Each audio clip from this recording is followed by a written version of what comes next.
오늘도 말씀으로 승리하시는 복된 날 되시길 주님의 이름으로 축복합니다. 오늘 우리에게 주신 말씀은 사도행전 27장 1절부터 20절까지입니다. 말씀 함께 보겠습니다. 제27장. 우리가 배를 타고 이달리아에 가기로 작정되매 바울과 다른 죄수 몇 사람을 아구스도대의 백부장 율리오란 사람에게 맡기니, 아시아 해변 각처로 가려 하는 아드라무테노 배에 우리가 올라 항해할세 마게도냐의 데살로니가 사람 아리스다고도 함께하니라. 이튿날 시돈에 되니 율리오가 바울을 친절히 대하여 친구들에게 가서 대접받기를 허락하더니, 또 거기서 우리가 떠나가다가 맞바람을 피하여 급으로 해안을 의지하고 항해하여 길리기아와 밤빌리아 바다를 건너 루기아의 무라시에 이르러 거기서 백부장이 이달리아로 가려 하는 알렉산드리아 배를 만나 우리를 오르게 하니, 배가 더디가 여러 날 만에 간신히 니도 맞은편에 이르러 풍세가 더 허락하지 아니하므로 살몬의 앞을 지나 그레데 해안을 바람막이로 항해하여 간신히 그 연안을 지나 미항이라는 곳에 이르니 라세아시에서 가깝더라. 여러 날이 걸려 금식하는 절기가 이미 지났으므로 항해하기가 위태한지라 바울이 그들을 권하여 말하되, 여러분이여, 내가 보니 이번 항해가 하물과 배만 아니라 우리 생명에도 타격과 많은 손해를 끼치리라. 백부장이 선장과 선주의 말을 바울의 말보다 더 믿더라. 그 항구가 겨울을 지내기에 불편하므로 거기서 떠나 아무쪼록 베닉스에 가서 겨울을 지내자 하는 자가 더 많으니, 베닉스는 그레데 항구라. 한쪽은 서남을 한쪽은 서북을 향하였더라. 남풍이 순하게 불매 그들이 뜻을 이룬 줄 알고 닻을 감아 그레데 해변을 끼고 항해하더니, 얼마 안 되어 섬 가운데로부터 유라굴로라는 광풍이 크게 일어나니 배가 밀려 바람을 맞추어 갈 수 없어 가는 대로 두고 쫓겨가다가 가우다라는 작은 섬 아래로 지나 간신히 거루를 잡아 끌어올리고 줄을 가지고 선체를 둘러감고 수르디스에 걸릴까 두려워하여 연장을 내리고 그냥 쫓겨가더니, 우리가 풍랑으로 심히 애쓰다 이튿날 사공들이 짐을 바다에 풀어버리고 사흘째 되는 날에 배의 기구를 그들의 손으로 내버리니라. 여러 날 동안 해도 별도 보이지 아니하고 큰 풍랑이 그대로 있음에 구원의 여망마저 없어졌더라. 말씀의 제목은 로마를 향한 항해입니다. 바울은 자신의 상황에 대해 황제에게 상소하였고 2년가량의 수감 생활을 마친 뒤 본격적으로 로마로 가는 여정이 시작됩니다. 오늘 우리에게 주신 말씀은 로마를 향해 가던 여정에서 만나는 사람들과 또 죽음의 위기를 기록하고 있습니다. 말씀 묵상을 통해 우리의 삶을 인도하시고 이끌어 가시는 주님의 선하신 손길을 바라보며 주님께 감사와 찬양을 드리게 됩니다. 죽음의 위기를 맞는다 할지라도 우리를 지켜주시고 보호해 주시는 주님을 의지하여 생명의 주인 되시는 주님께 우리의 삶을 온전히 내어드리는 우리 모두가 되길 주님의 이름으로 간절히 기도합니다. 첫째, 바울은 백부장 율리오와 함께 로마로 가는 여정을 떠나게 되었습니다. 가이사랴에서 2년간 수감 생활을 하던 바울에게 로마로 가는 여정이 본격적으로 시작되었습니다. 바울은 죄수의 몸이었기 때문에 군인들의 보호와 감시 속에서 비교적 안전하게 로마를 향해 갈 수 있었습니다. 바울을 로마로 호송하는 일에 책임자로 세워진 사람은 백부장 율리오였습니다. 그는 비교적 바울을 친절히 대해 주었습니다. 백부장 율리오는 바울이 시돈에 잠시 머물 때 바울의 친구들을 만나 대접을 받을 수 있도록 허락해 주었습니다.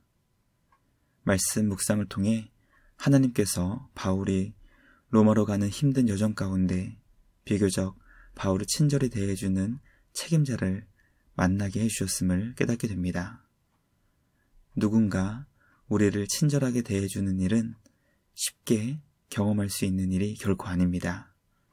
특히 서로가 서로를 시기하고 질투하며 치열하게 경쟁하는 사회 속에서는 더욱더 누군가 친절하게 대해주는 것을 경험하는 일은 정말 어려운 것 같습니다.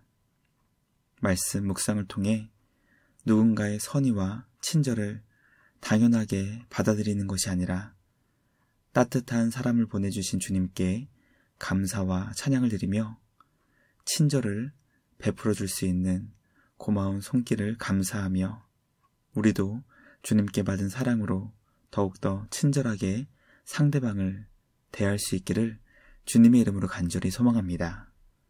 둘째, 바울은 백부장에게 금식하는 절기에는 항의하는 것이 위험하다는 것을 알려주었습니다. 지중해는 9월 말부터 11월 중순까지 항의하는 것이 매우 위험한 시기라고 합니다. 바울이 로마로 가는 시기가 금식하는 절기였다고 성경은 가르쳐주고 있습니다. 금식하는 절기는 10월 초였기 때문에 지중해에서 항의하는 것이 매우 위험한 때였습니다. 바울은 여러 차례 전도 여행을 통해 지중해의 상황에 대해 경험이 풍부했고 이 시기에 항의하는 것이 얼마나 위험한 것인지 잘 알고 있었습니다.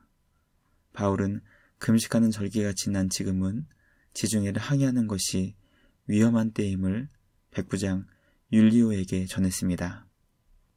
만약 그가 항해를 강행한다면 하물과 배만이 아니라 생명에도 타격을 입을 수 있다는 것을 알려주었습니다. 그러나 백부장은 바울의 말을 보다 선장과 선주의 말을 더 믿었고 항해를 강행하기로 결정합니다. 말씀 묵상을 통해 바울에게는 비교적 친절했지만 바울의 말에는 귀를 기울이지 않았던 백부장 율리오의 어리석음을 깨닫게 됩니다. 어떤 일을 결정할 때 모든 사람의 말을 충분히 듣고 선택하는 것은 비록 쉽지는 않지만 가능한 많은 사람들의 말을 듣고 종합적으로 잘 판단하여 선택하는 것이 얼마나 중요한 것인지 백부장의 어리석은 결정을 통해 깨닫게 됩니다. 무엇을 선택하고 결정할 때 우리 주님의 도우심을 구하며 하나님께서 주신 지혜와 능력으로 신중하게 판단하고 결정할 수 있는 우리 모두가 되길 주님의 이름으로 간절히 기도합니다. 마지막 셋째, 바울이 탄 배는 유라굴로 광풍을 만나 죽음의 위기를 맞게 되었습니다. 바울의 충고를 무시한 백부장 율리오와 선장과 선주는 항해를 강행하였고 결국 유라굴로라는 엄청난 광풍을 만나게 되었습니다. 이 광풍으로 인해 배에 싣고 있었던 값비싼 짐들을 모두 바다에 던지게 되었고 배의 기구들까지도 모두 내다 버리게 되었습니다. 여러 날 동안 해도 별도 보이지 않을 정도로 엄청난 광풍으로 인해 배에 탄 모두는 구원의 여망마저 사라져 버릴 정도로 죽음의 공포가 모두를 덮쳤습니다.